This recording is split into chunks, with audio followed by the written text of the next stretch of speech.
Na habari za jioni, mtazamaji wa Channel 10 Plus popote pale ulipo, ni matumaini yangu umeshinda salama. Karibu kwenye taarifa yetu ya habari ya kutwa nzima leo kwa habari mbalimbali. Jina langu ni Fatma Hassan. Tuanze na habari za ndani. Mgombea urais wa Jamhuri ya Muungano wa Tanzania kupitia Chama cha Mapinduzi CCM, Dr. Samia Suluhu Hassan amewahakikishia wakazi wa Geita vijijini kuwa endapo atapata ridhaa ya kuongoza tena atakomesha migogoro ya ardhi inayowakumba wakazi wa eneo hilo. Pia ameahidi kutoa kipaumbele kwa wachimbaji wadogo wa madini kwa kuboresha sekta hiyo ili iweze kuleta manufaa zaidi. Akinadi sera za CCM leo Oktoba 13 kwa wakazi wa kata ya Nyawilimilwa mkoani Geita, Dr. Samia ameeleza kuwa katika kukomesha migogoro ya ardhi atatuma timu maalum kuchunguza migogoro hiyo ili kubaini mbinu za utatuzi. Aidha, Dr. Samia amesema serikali yake itatoa hati za umiliki wa ardhi kwa wakazi wanaokumbana na migogoro ya ardhi hiyo ili kuikomesha kabisa. Katika miaka mitano ijayo, kwa wafugaji kipindi hiki tumejitahidi na wao, tumewaona kwa ruzuku ya chanjo ili kuweka afya ya mifugo yetu, lakini pia tumejitahidi kujenga majosho, tumejitahidi kujenga mabwawa kwa ajili ya kunyeshwa wanyama wetu, lakini pia machinjio yenye hali nzuri ili kuweka afya za watumiaji wa nyama zinazochinjwa kwenye maeneo hayo. Katika miaka mitano ijayo, mkitupa idhini yenu, tutaanzisha vituo vya ukodishaji wa zana za kilimo kama alivyoomba Msukuma. Tunatarajia matrekta 10,000 tutaagiza kwa ajili ya nchi nzima na yatasambazwa kwenye vituo mbalimbali. Kwa mikopo yatauzwa, anayeweza kununua atanunua, lakini kutakuwa na vituo ambavyo wakulima watalimiwa kwa nusu bei. Mgombea urais kupitia chama cha African Democratic Alliance ADA-TADEA, George Busungu ameahidi kuleta mapinduzi ya sayansi na teknolojia nchini ikiwa atachaguliwa kuwa rais wa Jamhuri ya Muungano wa Tanzania katika uchaguzi mkuu unaotarajiwa kufanyika mwezi huu Oktoba. Mwandishi wetu Leonard Mwacha kutoka Dodoma anaarifu zaidi. Busungu amebainisha hayo wakati akinadi sera za chama hicho jijini Dodoma na kuahidi kuleta mapinduzi aliyoyaita ya njano, ambapo vijana watakuwa wanahusika kufanikisha ajenda hiyo. Ni lazima tulete mapinduzi ya njano. Nini maana ya njano? Fikra. Tuhakikishe kwamba Watanzania wana mawazo mapya, mawazo ya kujitegemea, mawazo ya kisasa, kiasi ambacho wajiamini kwamba kila kitu kinaweza kutengenezwa Tanzania. La pili, katika mapinduzi ya njano tunazungumzia mapinduzi ya teknolojia. Tunataka sasa hivi kila kitu kifanyike kwa teknolojia ya kisasa. Ukitaka kuchimba mtaro, hatutaki kumwona mtu anatumia sururu kuchimba mtaro. Tunataka atumie excavator. Sasa ili tufanikishe mambo haya, vijana wengi wamemaliza shule. Sasa tunataka tutengeneze jiji la teknolojia hapa Tanzania. Tumesema tutaliita jiji hilo Bongo Technological City. Kwa upande wake, mgombea ubunge wa chama hicho jimbo la Dodoma mjini, Alphonse Mayunga, amewasihi wananchi kumuamini kwani anajua shida zao na ameahidi kuzitatua. Ukiongozi ni jinsi ya kuweza kutambua shida za watu na kwenda kuzitatua. Mtuamini sisi watoto wa wakulima, watoto wa maskini wenzenu, tunaohangaika pamoja mitaani huku, sisi ndio tuna uwezo wa kwenda kuwasemea chochote. Baada ya mapinduzi ya njano, watu wakabadilishwa fikra zao, tukaingia kwenye teknolojia, mapinduzi ya teknolojia, tukaingia kwenye mapinduzi ya kiuchumi. Hii nchi tuko matajiri sana, na ndio maana ilani yetu inasema uhuru na uwajibikaji, Tanzania mpya yenye utajiri, haki na amani. Kutoka Dodoma, Leonard Mwacha, Channel 10. Watu 42 wamefariki dunia na wengine 49 kujeruhiwa nchini Afrika Kusini baada ya basi la abiria lililokuwa likielekea Zimbabwe kutumbukia kutoka kwenye daraja la barabara kuu ya N1 karibu na mji wa Louis Trichardt kaskazini mwa Afrika ya Kusini. Taarifa za awali zinasema miongoni mwa majeruhi wapo watoto na wanawake, huku watoto 6 wakiwa katika hali mahututi. Chanzo cha ajali hiyo bado kinachunguzwa. Rais Cyril Ramaphosa ametuma salamu za rambirambi kwa familia za wahanga, akihimiza tahadhari zaidi kipindi hiki cha mwezi wa uchunguzi. Ajali hii inatokea miezi 6 tu baada ya ajali nyingine mkoani Limpopo iliyoua watu 45 na mwaka jana watu 74 waliopoteza maisha kwenye ajali ya moto jijini Johannesburg.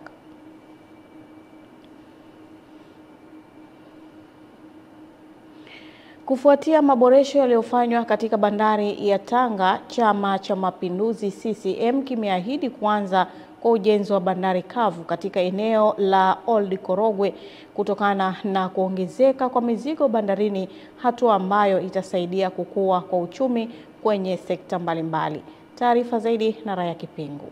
Mjumbe wa kamati kuu ya CCM Taifa na mwenyekiti wa CCM mkoa wa Tanga Rajabu Abdalla akiwa katika kampeni za kumnadi mgombea urais wa Jamhuri ya Muungano wa Tanzania Mheshimiwa Dr. Samia Suluhu Hassan wilayani Korogwe akawahakikishia wananchi juu ya utekelezaji wa mradi wa bandari kavu uliopo kwenye ilani ya mwaka 2025-2030. Mgombea wa rais Dr. Samia tunayemwombea kura tarehe 29 ameshasema kutokana na maboresho mazuri tunayofanya bandari ya Tanga kwa uwekezaji mkubwa wa bilioni 429, bandari ya Tanga tayari imeshafunguka.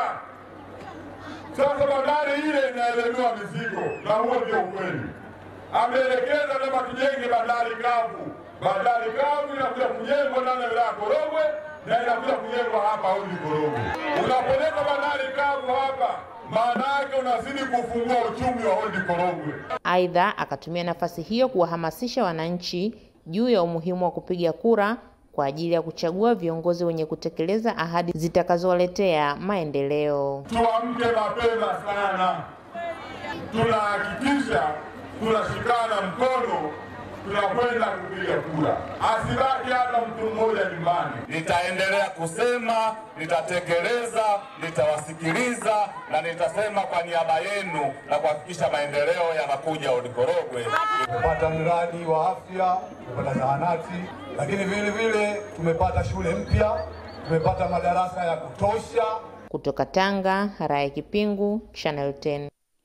Wananchi mkoani Ruvuma wametakiwa kushiriki vyema uchaguzi mkuu wa urais, ubunge na udiwani unaotarajiwa kufanyika Oktoba 29 mwaka huu ili waweze kuchagua viongozi bora watakaowaongoza kwa kipindi cha miaka 5 ijayo, ambao watakuwa na uwezo wa kulinda na kudumisha amani ya Tanzania pamoja na kuwaletea maendeleo. Dita Nyoni anaarifu zaidi. Wakati wa zoezi la kufanya usafi katika hospitali ya rufaa ya mkoa wa Songea OMSO na soko kuu katika kuelekea kumbukizi ya kifo cha baba wa taifa hayati Mwalimu Julius Nyerere, ambapo amesema ni haki ya kikatiba na kidemokrasia kwa kila Mtanzania kuhakikisha anajitokeza kuchagua viongozi wenye sifa. Moja ya mambo ambayo Mwalimu Julius Kambarage Nyerere alikuwa anayahimiza katika uongozi wake ilikuwa ni uzingatiaji wa demokrasia. Na kama ambavyo mtakumbuka, mwaka huu nchi yetu inaenda kufanya uchaguzi mkuu ambao utafanyika tarehe 29 Oktoba. Na niwaombe sasa katika kumwenzi Mwalimu hayati Julius Kambarage Nyerere katika kudumisha demokrasia na kuimarisha demokrasia nchini, basi niwaombe tutumie nafasi hiyo kujitokeza kwa wingi kwenda kutumia haki yetu ya kidemokrasia ya kuchagua viongozi kwa maana ya Rais wa Jamhuri ya Muungano wa Tanzania. Kweli kwanza alisisitiza sana habari za amani na utulivu, kwamba wananchi wote tuwe na amani. Nchi yetu sio kuweza kumwaga damu, ili nchi yetu ni ya makubaliano, upendo na ushirikiano katika nchi haitaki mambo ya ukorofi wala nini. Yao walipenda sana amani na utulivu na ujamaa kiujumla. Kwa upande wa mganga mkuu wa mkoa Dr. Lucy Chomboko, amesema zoezi la usafi na upimaji wa magonjwa yasiyoambukizwa limeandaliwa na taasisi ya Afya Klabu kwa kushirikiana na vikundi mbalimbali wakiwemo watumishi wa umma, ambapo kesho anatarajia kuhitimisha katika viwanja vya Majimaji kwa kufanya mazoezi na baadaye kuhitimisha kwa mdahalo. Hivyo kudumisha usafi wa mazingira ni moja ya njia ambayo inatufanya sasa kupigana na magonjwa haya. Na hii pia ilikuwa ni falsafa ya Mwalimu Nyerere kwamba mtu ni afya, lakini pia usafi wa mazingira utaimarisha afya zetu. Sambamba na hiyo, tunaamini kwamba mtu mwenye afya atachangia vizuri maendeleo ya taifa lake. Asante. Ifikapo Oktoba 14 kila mwaka, Watanzania hufanya kumbukizi ya kifo cha hayati Julius Kambarage Nyerere, rais wa kwanza wa Jamhuri ya Muungano wa Tanzania, ambapo anatimiza miaka 29 tangu afariki dunia, huku kauli mbiu jali afya yako, pima afya, shiriki uchaguzi mkuu ukiwa na afya njema. Kutoka Ruvuma, Ditanyoni, Channel 10.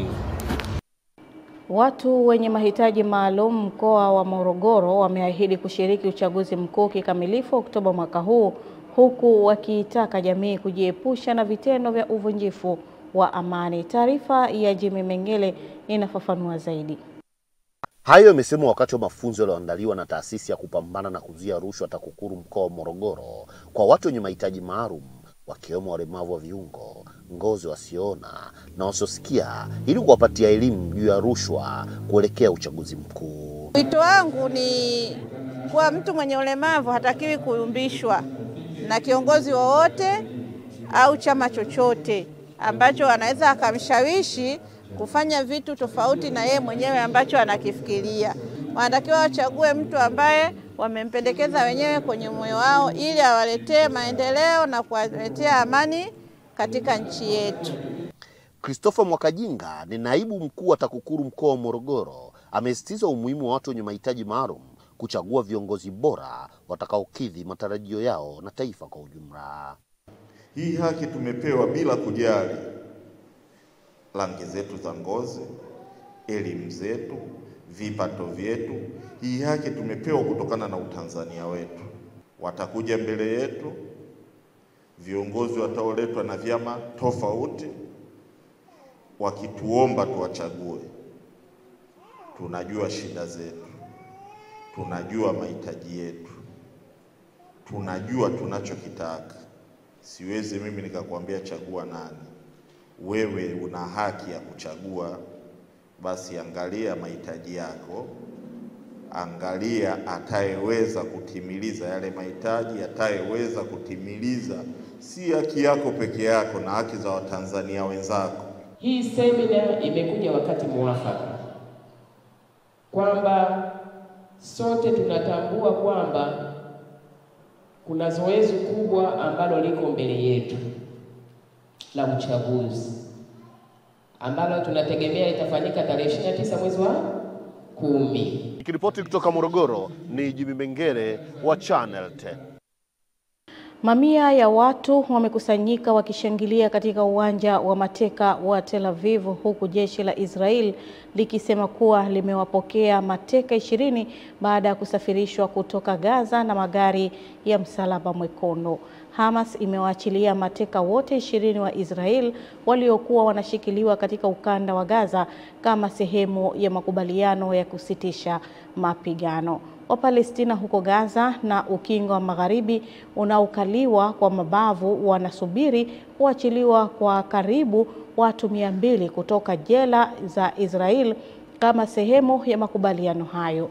Wakati huo huo, tayari rais wa Marekani Donald Trump amewasili Israel na anahutubia bunge la Israel Knesset, na anatarajiwa kuongoza mkutano wa kilele nchini Misri kuhusu makubaliano hayo.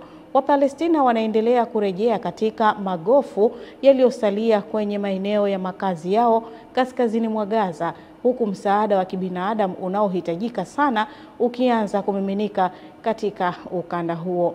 Vita vya Israel dhidi ya Gaza vimewaua watu wasiopungua 67,806 na kujeruhi 176,066 tangu Oktoba mwaka 2023. Jumla ya watu 1,139 waliuawa nchini Israel wakati wa mashambulizi ya Oktoba 7 mwaka 2023 na karibu 200 walichukuliwa mateka. Wakati hayo yakiendelea, Rais wa Marekani Donald Trump amewasili nchini Israel leo kwa ziara rasmi inayolenga kujadili mpango wa amani wa Gaza kufuatia makubaliano ya kusitisha vita kati ya Israel na Hamas. Trump alipokelewa katika uwanja wa ndege wa Ben Gurion jijini Tel Aviv na kusema huu ni mwanzo mpya wa amani Mashariki ya Kati. Katika ziara hiyo anatarajiwa kukutana na Waziri Mkuu Benjamin Netanyahu na viongozi wa kimataifa kujadili hatua za kurejesha utulivu Gaza. Ziara hii inachukuliwa kuwa muhimu katika juhudi za Marekani kuimarisha amani na ushirikiano Mashariki ya Kati.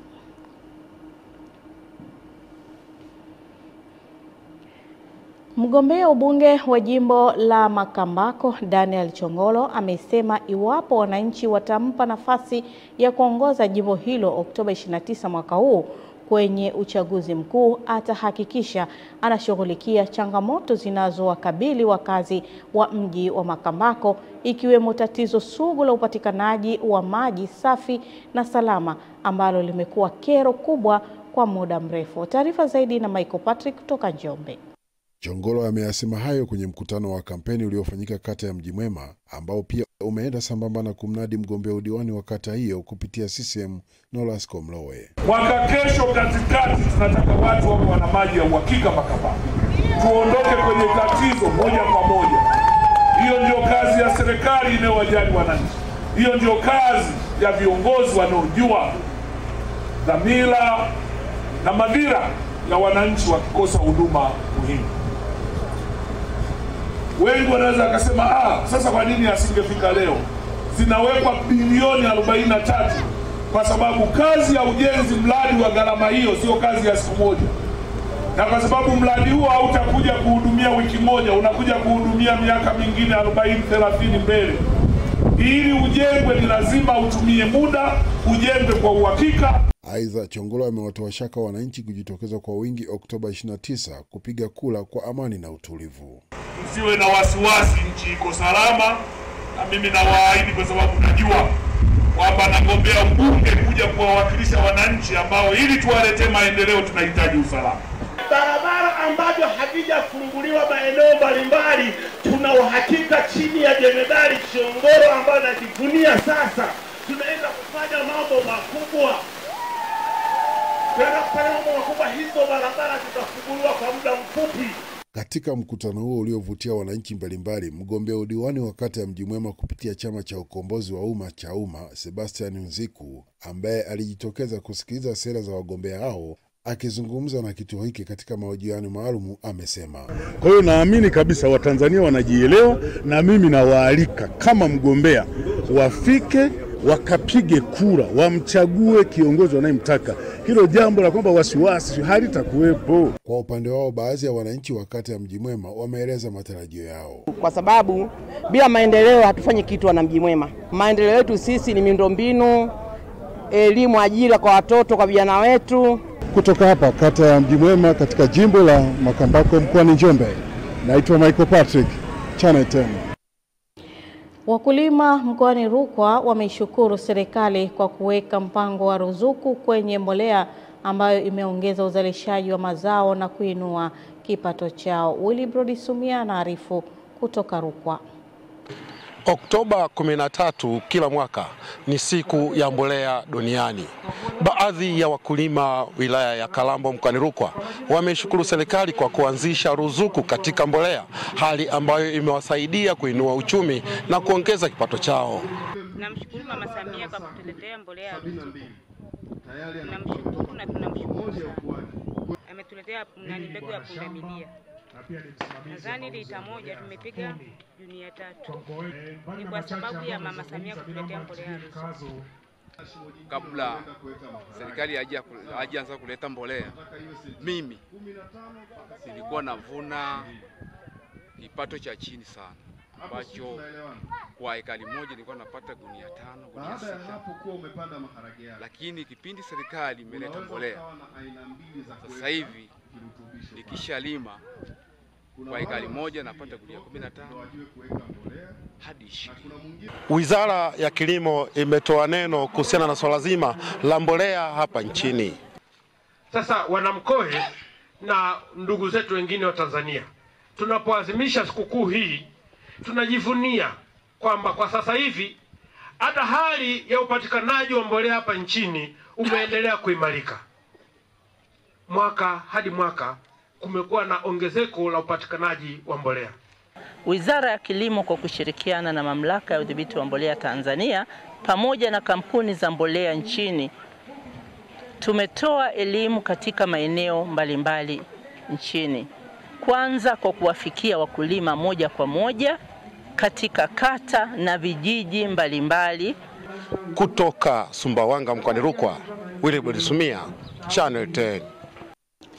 Waandishi wa habari nchini wametakiwa kuandika na kuripoti habari zenye mlengo wa kuibua matukio mbalimbali yanayohusu vitendo vya ukatili bila kuwasahau watu wenye ulemavu ili kuisaidia serikali kuchukua hatua kali kwa wanaofanya vitendo hivyo. Musa Makali ametuandalia taarifa zaidi. Licha sasa vitendo vya ukatili kutaja kuanza kupungua, hususan hapa mkoani Mara, kutokana na jitihada za wadau na waandishi wa habari. Kusema matukio ukatili wa kijinsia yamepungua kwa namna moja au nyingine, kwa sababu sasa matukio yanaripotiwa. Na huko nyuma wananchi hawakuwa tayari kuripoti baadhi ya matukio ya ukatili wa kijinsia. Waandishi wa habari hapa nchini wanakumbushwa kuandika habari zinazoibua matukio ya ukatili pamoja na kuandika habari zinazolinda utu wa wahanga wa vitendo hivyo. Mtatusaidia kuripoti, kuibua matukio mbalimbali ya ukatili wa kijinsia, hasa kwa kuzingatia pia haki za watoto wenye ulemavu kwa lengo la kulinda haki na ustawi wa mtoto. Shirika la Sisema kwa ufadhili wa UNFPA na wakutanisha waandishi wa habari kutoka mikoa mbalimbali kwa ajili ya mafunzo rejea ya kuwakumbusha kuzingatia misingi ya waandishi wakati wa kuripoti matukio ya wahanga wa ukatili. Na ukatili wa kijinsia mwingine inawezekana tunauona unatokea, lakini tunakuwa hatufahamu kama ule ni ukatili wa kijinsia. Mpaka unakuja unasikia kesi mahakamani ama polisi, mtuhumiwa kakamatwa, tunaanza kufikiria kwamba kumbe hii ilikuwa ni ukatili wa kijinsia. Pengine waandishi tulikuwa tukivunja kanuni, sheria na miongozo katika kuripoti habari zetu za ukatili, tukizani kwamba vile tunavyoandika pengine tunaandika sahihi, kumbe sisi ndo tunakuwa wachochezi zaidi wa kuharibu kila kitu. Kuna namna tumekuwa tatizo kwa kufanya vitu ambavyo niseme ni unethical kwenye journalism ambayo inaenda kusaidia jamii. Kwa hiyo tukiziibua na kuzionesha kiukweli, na zitaenda kushusha ile pressure ya ukatili wa kijinsia. Na hapa ni kuongezea utaratibu wa kuandika habari za kuibua matukio ya ukatili wa kijinsia. Pia tunataka waweze kupata utaalamu kuweza kuandika habari za kijamii ambazo zinaibua matukio ya ukatili wa kijinsia na jinsi gani wananchi wanaweza wakafaidika na taaluma yao uandishi wa habari, ili kuweza kuandika habari ambazo zina taswira ya kijamii zaidi. Kutoka hapo wilayani Tarime mkoani Mara, jina langu ni Musa Makali na hii ni Channel 10. Shule ya sekondari Tanya iliyopo wilaya ya Rombo mkoani Kilimanjaro kwa kushirikiana na wadau wa elimu wameanza mchakato wa kujenga bweni la wasichana ili kuondolea changamoto mbalimbali zinazowafanya wasifanye vizuri katika masomo, ikiwemo kutembea umbali mrefu, pia kuepuka wanyama wakali wakiwemo tembo. Mwanahabari wetu Tadeo Masawe anaripoti kutoka wilaya ya Rombo mkoani Kilimanjaro. Mkuu wa shule hiyo inayomilikiwa na serikali, Mwalimu Onesmo Mfanga, amebainisha kwenye mahafali ya shule hiyo na kuzitaja sababu za kujenga bweni hilo kuwa ni kuepusha wanafunzi kudhurika na wanyama wakali wa mwituni, kupata mimba za utotoni, pia watakuwa na muda mzuri wa kujifunza. Wanafunzi wangu wengi wanatembea hadi kilomita 10 kwenda na kurudi kutoka shuleni kwenda nyumbani. Hiyo sababu ya kwanza. Sababu ya pili, kwa historia ya eneo la Chala kuna wanyama wakali tembo ambao wanakuja mara kwa mara. Kwa hiyo mara nyingi wakifika wanasababisha watoto wengi washindwe kuja kufika shuleni. Hiyo sababu ya pili. Sababu ya tatu, kuna mimba za utotoni ambao kwa wastani wa kila mwaka tunapata mtoto mmoja. Kutembea umbali mrefu inatusababisha tuweze tukate tamaa na kutokana na ule umbali mrefu tunaotembea. Vile tukijengewa state tutakuwa tunasoma kwa bidii na kuweza kufikia malengo yetu. Tutakuwa tunajitahidi na kuingia darasani saa 11 na pia kutoka darasani saa 3 za usiku. Akizungumza kwa niaba ya wadau wa elimu wa kata hiyo, mwalimu mstaafu Ordin Tarimo akahimiza jamii kujenga utamaduni wa kuchangia shughuli za kimaendeleo badala ya kuitegemea serikali.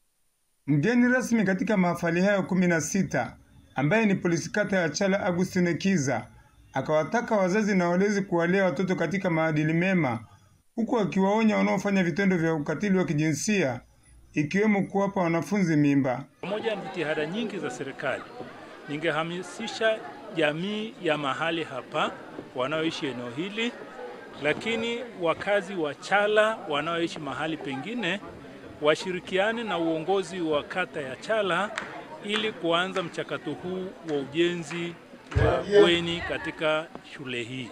Sisi kama jeshi la polisi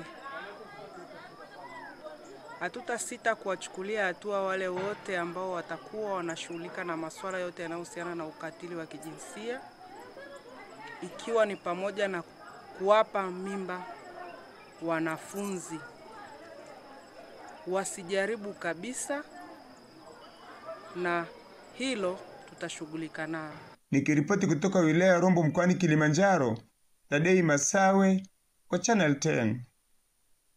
Katika kuunga mkono jitihada za serikali za kuboresha sekta ya elimu hapa nchini, benki ya CRDB kanda ya Kusini imetoa madawati 120 kwenye shule 3 za sekondari zilizopo wilaya ya Songea mkoani Ruvuma kwa lengo la kuondolea adha wanafunzi kukaa chini, huku mkurugenzi wa halmashauri ya Madaba Sajido Mohamedi akimwagiza afisa elimu sekondari kuhakikisha anawachukulia hatua wanafunzi wanaobainika kuharibu miundombinu ya elimu. Bwana Mohamedi ametoa wito huo wakati akikabidhiwa meza na viti 40 katika shule ya sekondari Mtengimbole vilivyotolewa na benki ya CRDB kanda Kusini, ambapo amesema bila jitihada za serikali ya awamu ya 6 kuboresha sekta ya elimu, benki hiyo isinge thubutu kuja kuleta samani hizo, huku kaimu mkurugenzi wa halmashauri ya wilaya ya Songea Zawadi Nyoni akiwasii wanafunzi wa shule ya sekondari na Miolo ambao pia wanufaika kusoma kwa bidii. Kwa ndio sekondari kisha kwamba madawati haya yanawekewa namba na kila mwanafunzi anakabidhiwa dawati lake, kwamba hili dawati ndio unatakiwa kulilinda mpaka mwisho. Tutakapoharibika basi atakayewajibishwa ni mwanafunzi na mzazi wake.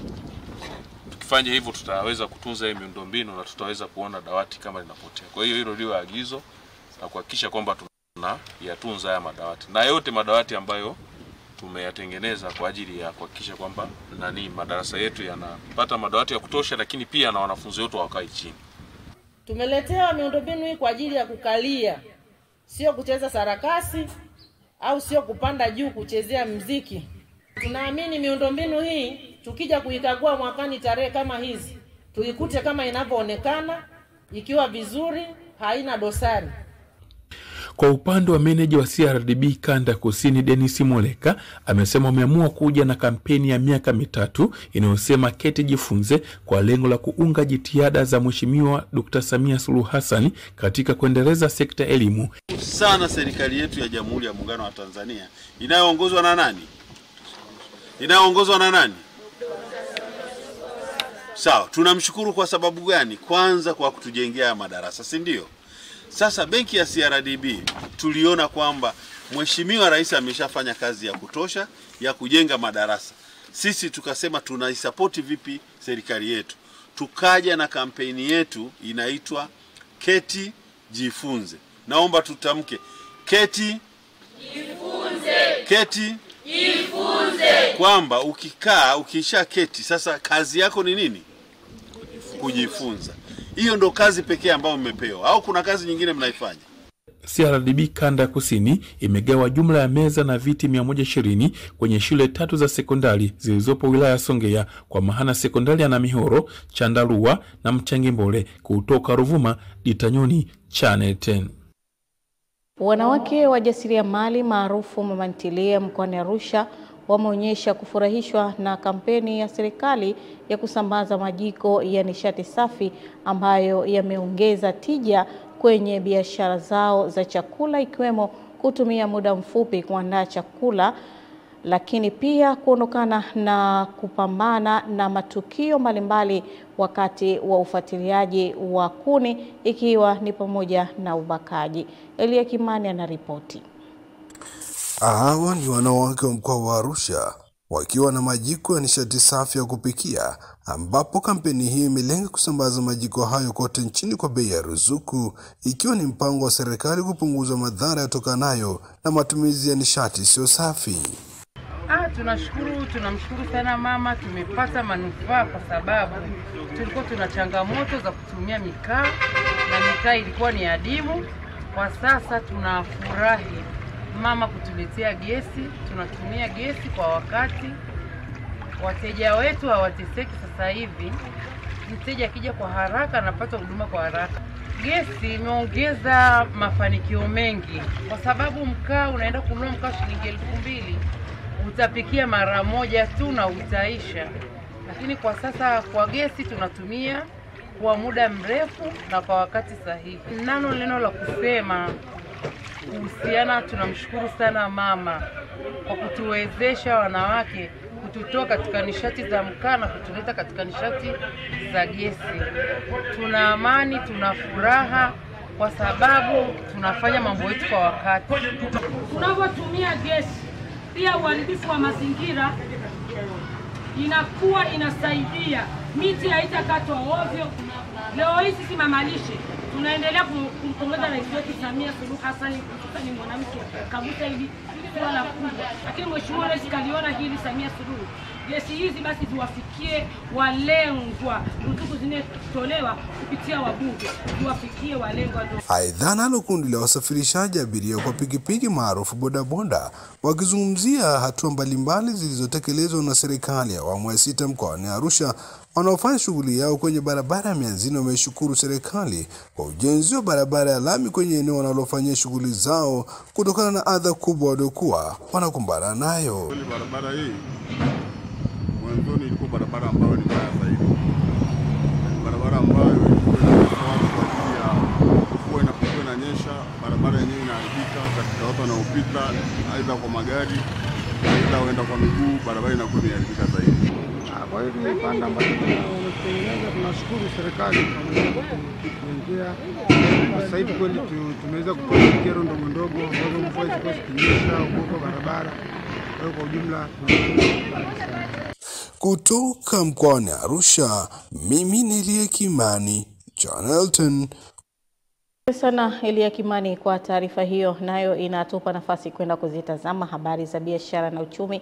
Endelea kusalia nasi.